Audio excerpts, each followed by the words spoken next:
What's going on, guys? It is MurderInc here, back with another Raid Shadow Legends video. Today we're going to be kicking off this awesome new progression series on pretty much myself going through a low spender account, getting all the way to the end game with very specific rules.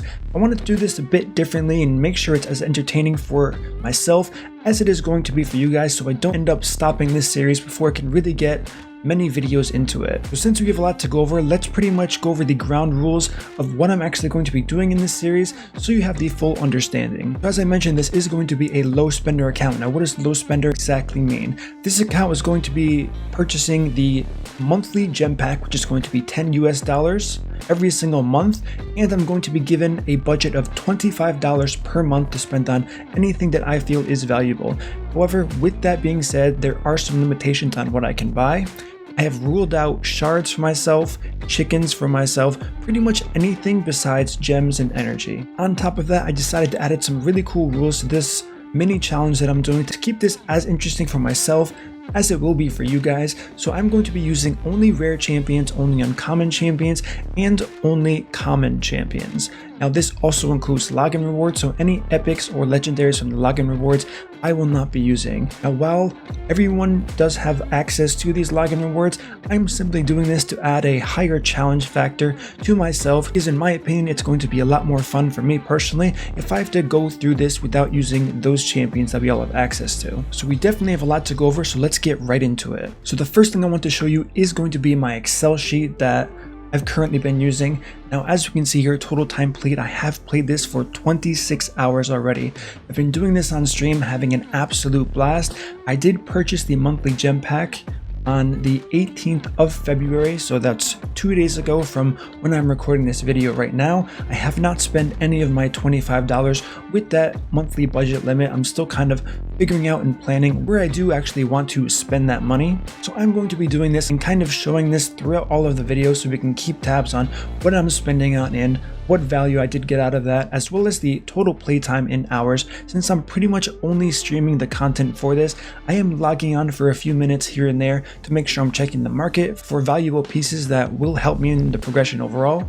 But now that we've gone over that, I do want to show you a very important sheet that I did make. So the first step in pretty much this progression series is something that no one starting out's pretty much ever going to do. It's just the nature of a new game. You rarely ever open up a new game, especially when it's a mobile game like this, even though it is on the PC platform, and really plan things out. So I do want to show you this right here and kind of how I came to the decisions that I ended up making. First thing I did was I actually left the starter segment blank here.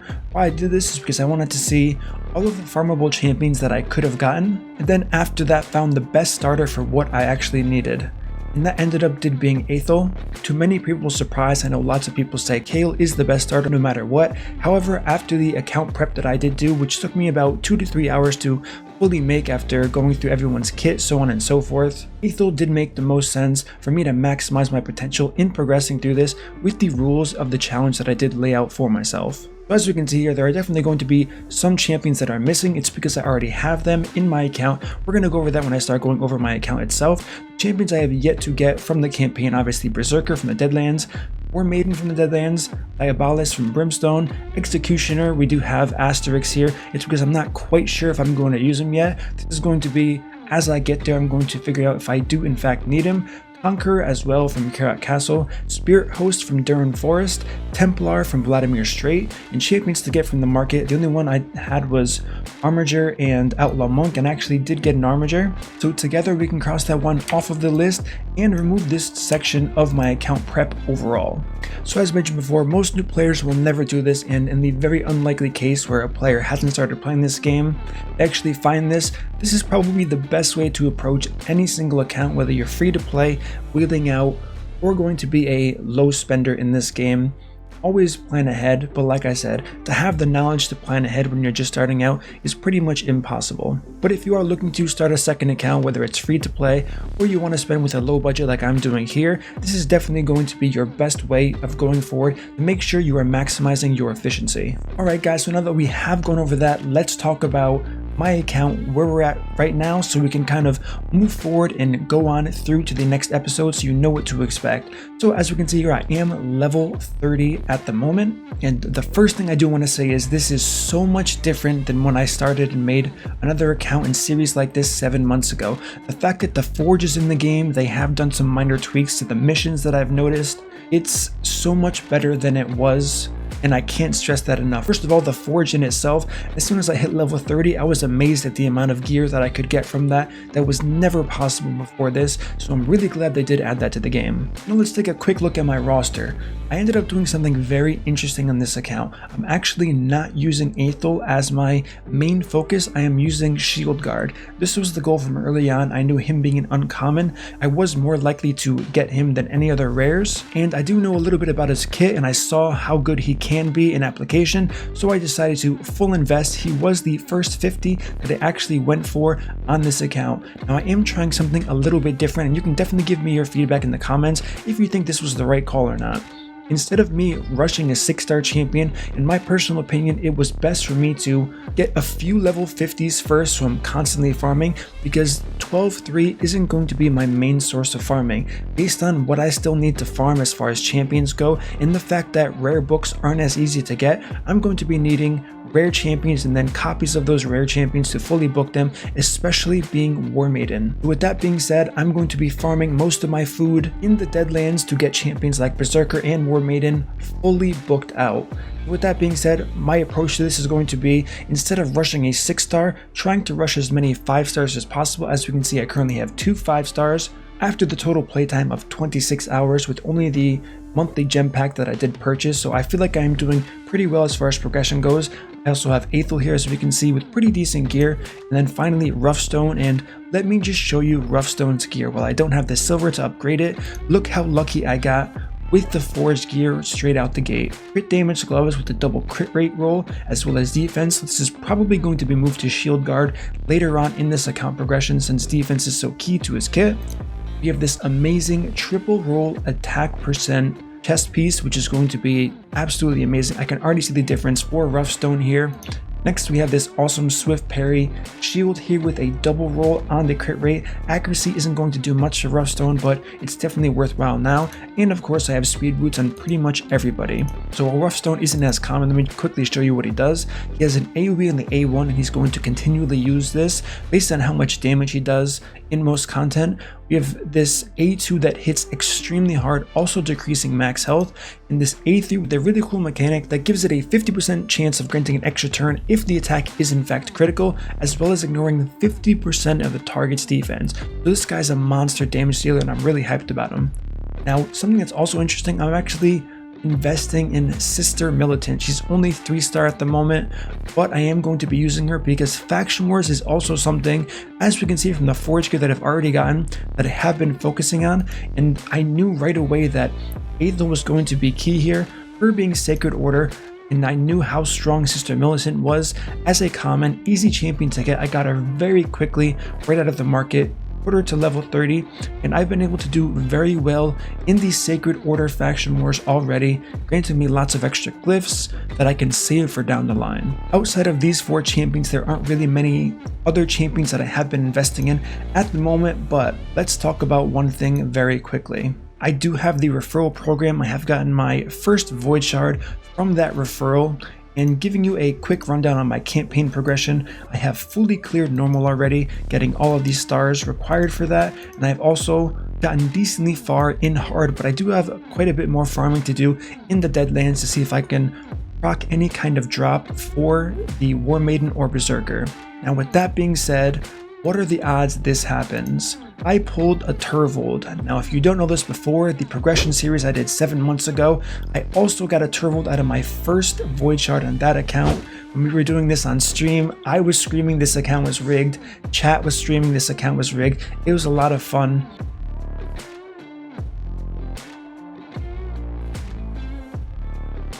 No! But we have Turvold here. He is going to be sitting in the vault for when I do in fact give away this account at the end of the series. It's unfortunate because, like I said, he is my favorite champion, but one thing to note, I do have Armiger in the vault, I do have the Outlaw Monk that I would be using as a poisoner, Steelbound Bowyer, who I'm not really sure if I'm going to use yet. Maybe you can give me some insight in the comments on what you think I should do, as well as another Shield Guard. I have been kind of formulating some ideas about using double shield guard for some very specific instances when I do get further into the dungeons, but we'll cross that bridge when we get there. So now, as I mentioned, the pretty much first thing I did was make sure I focused on missions and challenges right off the bat. And I do have the mine currently unlocked, but that's going to be a separate topic. I'm actually going to be releasing a video about that, so definitely keep your eyes peeled about that, but the mine will not be unlocked on this account. The most important thing and the key to my pretty quick success so far in getting the champions that I needed has been every time I'm doing any type of campaign content, I always make sure a maximum of one champion is fully max level, so I'm spreading out the experience as evenly as possible. As we can see from hard here, I've kind of already done this, but I went as far as I could in hard while leveling up Armiger to level 50 and while I had Aethel at level 40. By the time I hit Godfrey's Crossing, I had enough food to 5-star Aethel. So what I did was I immediately 5-star Aethel. I did some runs in the dungeon keeps, getting potions to make sure I could ascend her. After that, I used some of the brews that I had saved up and got her to around level 25 and 26. Then I went all the way back to stage 1 in hard and I 3-starred everything while leveling Aethel up. This was very important because it really highlights the point that you always want to make sure you have an intake of experience while going through this content, and you're never running things with 2 champions that are fully max level just to get these stars, to get the extra rewards, as we can see in the bottom of the screen here. So since I elected to forego the mine, the first thing I could do is mastery a champion, and I did in fact pick Shield Guard. Now the second champion I'm going to mastery I'm still considering right now. Obviously Aethel is going to be a very strong choice, as well as Roughstone based on the upcoming content that is going to come. There has been a point made that Armiger might be someone smart to invest in, however I do have to consider that Shield Guard is Spirit Affinity and so is Armiger, so I might not be getting the most value out of using masteries on him. But when I do level him up, we also do have Outlaw Monk that I haven't invested yet, because he's going to be, as of now, my poisoner for the clan boss. Unless I can pull a stronger poisoner from the shards, I'm pretty much looking and hoping for Frozen Banshee being the best poisoner in that role. There are definitely other rares that can poison as well, but as far as some of my best options, Outlaw Monk is very strong. I have used him in early game accounts before, and he does a massive amount of damage with that extra turn capability, so he's pretty much going to be my poisoner at the moment. And then finally we do have Steelbound Bowyer, as we mentioned, but I'm not quite sure if I'm going to invest in her just yet. If you do want to follow along on my progression for this series, definitely check out my Twitch. It's going to be twitch.tv/MurderInc, because MurderInc is actually taken by another streamer, and like I said, I'm having an absolute blast going through this content, interacting with chat, seeing what kind of ideas they have, letting them know about the ideas that I have, so that's going to be a lot of fun. Now the next thing I want to talk about is kind of arena, what team I'm using for arena, so on and so forth. As you can see here, I'm fighting teams that are kind of decent but not really at the same time, so this is my typical arena team. I'm actually using to go with 4 champions, full AoE, and we'll kind of see how it goes overall. Let's see how we do against this team right here, just for a little bit of gameplay to get us warmed up into what to expect. My starter went first, their starter went first, all 3 of my champions went next, which is really cool. Now we just have to survive the upcoming,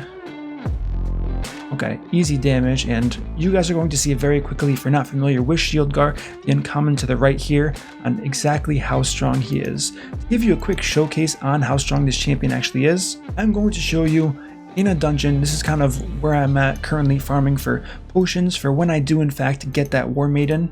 Make sure I can instantly ascend her, get the full value out of her very quickly, and also when Roughstone gets to 5-star, I can also ascend him. Now there can be a point made that you don't want to invest too much into lower potion keeps. However, also remember that the potion keeps are open for a week after you start a count, and you definitely should use that to your advantage. So here we're going to see, this is the highest level I can actually complete with my champions, and let me just show you how strong Shield Guard is and why I actually chose to go with him as my main champion for this account instead of one of the typical starting champions.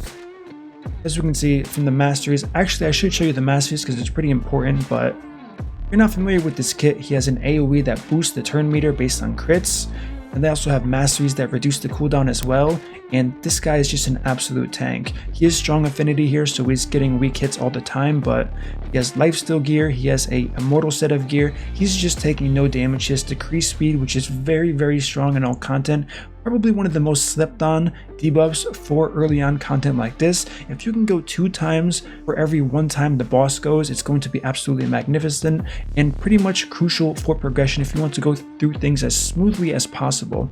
As we can see here, he's definitely soloing this content quite easily here with food, so I'm getting double benefit of leveling up food and grinding for potions, even though we did just get mystery shards. However, I'm not disappointed in mystery shards because, as you guys know, this is a rare, uncommon, and common challenge, so for the first time in my career playing Raid Shadow Legends, I'm extremely hyped every single time I do get mystery shards. So now, as we talked about, let's go over the Masteries. I did give this champion really quick, and of course I'm in the way so you can't see, so I will slide over.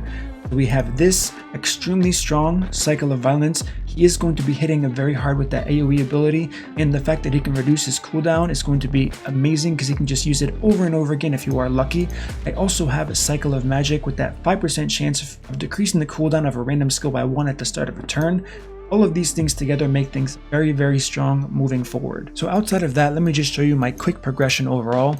I have gone all the way up to stage 8 in Dragon to see if I can fish for a few pieces. As far as Spider, I also did do Spider up to stage 5. Spider has been a bit difficult for me to go through, as you can imagine. However, there's not a heavy emphasis in Spider just yet. That might be something I'm looking onto in the next couple videos as far as what I can do for Spider. The goal is going to be to get to at least stage 13, maybe stage 12, but honestly, even stage 10 is going to be fine for what I'm looking for, just to get some accessories onto my champions for that little bit of a boost while I'm going through all of the content. As far as Ice Golem and Fire Knight, if a mission doesn't send me there, I'm probably not going to be doing Ice Golem or Fire Knight's Castle. The next thing we're going to talk about is my clan boss team.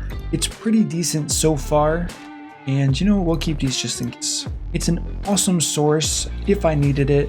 Black gloves, we're not going to use the gloves. For the potions for sure, but I'm not heavily investing or worrying about this just yet. Just to show you the team I'm using my basic 4 champions plus Gnarlhorn here. I'm still trying to figure out where I'm actually going to use Gnarlhorn to the maximum efficiency that I can, so that's definitely something that's also on the to-do list. Alright guys, so that's the basic rundown of my account. So now what I'm going to do is, now that you've seen where I'm at now, I'm going to be farming, and then instead of an update series, I'm going to actually be showing you where I can progress from the farming that I've been doing, so you can kind of reference this video to the next video, and you get to see some live progression, because that's going to be very important. A lot of people want to see, okay, Murder was at hard in the campaign, he was doing this stage of the Spider, he was doing this stage of the Dragon. Now I'm going to go farm some food, level up some champions, progress a little bit further into the campaign, and I'm going to show you the dungeon progression live and kind of how I go through things, how I